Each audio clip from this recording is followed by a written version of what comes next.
பாக்கியலட்சுமி அடுத்த வர எபிசோடில் பார்த்தீங்கன்னா, இன்னும் 2 வாரம் மட்டும் தான் பாக்கியலட்சுமி எபிசோட் வந்து வரப்போகுது. பாக்கியலட்சுமி நாடகம் பார்த்தீங்கன்னா முடிய போகுது. முடிய போகிற இந்த நேரத்தில் பார்த்தீங்கன்னா, இனியானால நிதிஷ் வந்து கொலை செய்யப்படுறான்.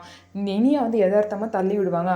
நிதிஷ் பார்த்தீங்கன்னா, ஒரு செவுத்துல போய் மோதி, அடிபட்டு பார்த்தீங்கன்னா, தலையில மயக்கம் போட்டு விழுந்துருவாரு.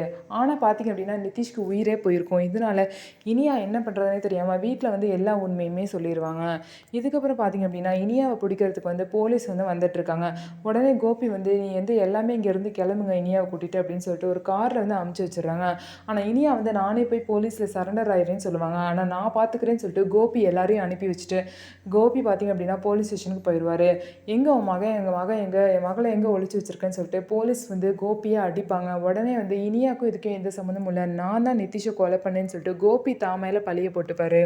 உடனே கோபி இந்த மாதிரி சொன்னோன்னா நியூஸில் எல்லாத்துலேயும் வந்து நிதிஷை கொலை பண்ணது கோபி தான் அப்படின்னு சொல்லிட்டு வெளியே வந்துடும். இதை பார்த்த இனியா பார்த்தீங்கன்னா ரொம்பவே வருத்தப்படுவாங்க. நம்மனால நம்ம அப்பா பழியை ஏற்றுக்கிட்டாரு அப்படின்னு சொல்லிட்டு ரொம்பவே ஃபீல் பண்ணுவாங்க.